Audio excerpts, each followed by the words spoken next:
Hello மக்களே! நம்ம இன்னைக்கு ஒரு சூப்பரான வாழைக்காய் பஜ்ஜி செஞ்சிரலாங்க.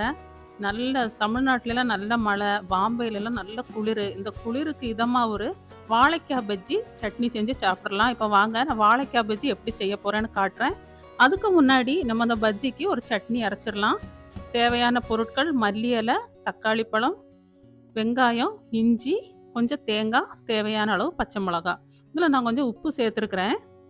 இப்போ நம்ம கொஞ்சமா தண்ணி ஊத்தி சட்னி நல்லா அரைச்சிரலாம். இவ்வளோ தண்ணி போதும். ரொம்ப தண்ணி தேவையில்ல. இப்போ நான் அரைச்சிட்டு வந்துடுறேன். இப்போ பாருங்க நான் சட்னி அரைச்சிட்டேன். சட்னி இந்த மாதிரி இருக்கணும். ரொம்ப தண்ணியாவும் இருக்கக்கூடாது, ரொம்ப கெட்டியாவும் இருக்கக்கூடாது. இப்படி இருந்தா தான் பஜ்ஜி சாப்பிட நல்லா இருக்கும்.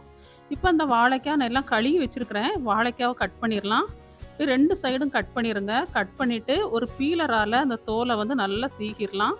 கொஞ்சமா வாழைக்காய் வந்து ரொம்ப ஃபுல்லா சீகணும்னு அவசியம் இல்ல. லேசா இருக்கிற மாதிரி, இந்த வாழைக்காயோட நார் லேசா இருக்கிற அளவுக்கு நம்ம வந்துட்டு இந்த மாரி பீல் பண்ணிக்கலாம்.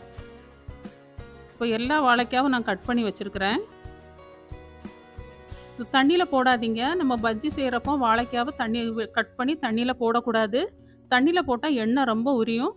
இந்த மாரி பீலர் வச்சு அழுத்தி கட் பண்ணி எடுத்துக்கோங்க. இல்லன்னா நீங்க கத்தி வச்சு கூட எடுத்துக்கலாம். இந்த மாரி நம்ம வந்துட்டு பீலர் வச்சு கட் பண்ணி எடுத்துட்டோம்னா, அந்த வாழைக்காய் வந்து நல்லா வேகும். சாப்பிட்றதுக்கும் நல்லாயிருக்கும். நான் இப்போ 2 வாழைக்காய் மட்டும் யூஸ் பண்ணுறேன். மீதி இருக்கிறத நான் அப்புறமா யூஸ் பண்ணிக்கிறேன். இப்போ நான் எல்லாம் சீவி வச்சிருக்கிறேன். இப்போ நம்ம இதுக்கு மாவு ரெடி பண்ணிரலாம். கடலை மாவு 2 கப், அரிசி மாவு 1 கப்,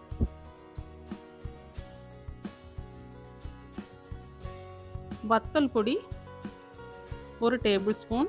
கலர் எதுவும் போடாதீங்க. நம்ம வீட்டில் செய்கிறதுனால நமக்கு வத்தப்பொடியே போதும்.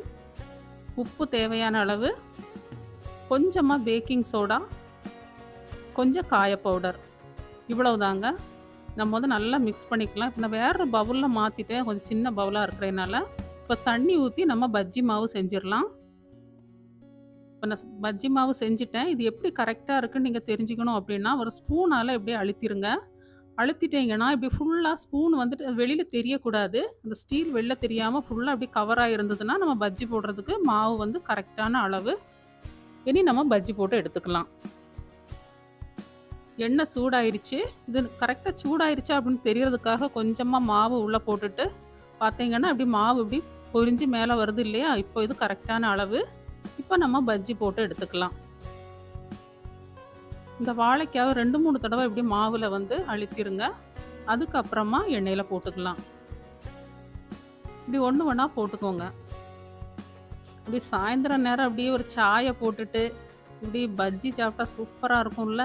நீங்களும் கண்டிப்பாக இன்றைக்கி சாயந்தரம் பஜ்ஜி போட்டு சாப்பிட்றீங்க வீட்டில். இப்படி எல்லாம் நான் போட்டு எடுத்து வச்சுக்கிறேன். இந்த மாவுலே நீங்கள் வந்துட்டு வெங்காய பஜ்ஜி கூட போட்டுக்கலாம். முட்டை பஜ்ஜியும் போட்டுக்கலாம். இப்போ நான் வந்து சட்னிக்கு ஒரு உளுந்தம்பருப்பு, கடுகு போட்டு தாளிச்சிருக்கிறேன். இந்த தாளிச்சா இன்னும் ரொம்ப டேஸ்ட்டாக இருக்கும். இப்போ நம்ம பஜ்ஜி ரெடி ஆயிடுச்சு. இப்போ நம்ம டேஸ்ட் பார்த்துடலாமா? நீங்கள் இப்படி பஜ்ஜி செஞ்சீங்கன்னா அங்கே பாருங்கள் எண்ணெயே உரியலை பாருங்கள். எண்ணெய் உரியவே செய்யாது. இப்படி கட் பண்ணிவிட்டு அடடடா சூப்பராக உள்ளெல்லாம் நல்லா வெந்திருக்கு பாருங்கள். இப்படி சட்னியில் ப்ரெஸ் பண்ணி நம்ம டேஸ்ட்டு பார்த்துடலாம். நல்ல மாவு நல்லா உள்ளே வெந்துருச்சு. இதே மாதிரி ஒரு பஜ்ஜி சாப்பிட்டு சூப்பராக ஒரு டீ குடிச்சிருங்க. இந்த வீடியோ உங்களுக்கு பிடிச்சிருந்தா கண்டிப்பாக நம்ம சேனலுக்கு லைக் பண்ணுங்கள், ஷேர் பண்ணுங்கள், சப்ஸ்கிரைப் பண்ணுங்கள் மக்களே. சப்போர்ட் பண்ணுங்கள். உங்கள் அன்பு புன்னகையுடன் ரேச்சல் ஆம்ப்ரோஸ்.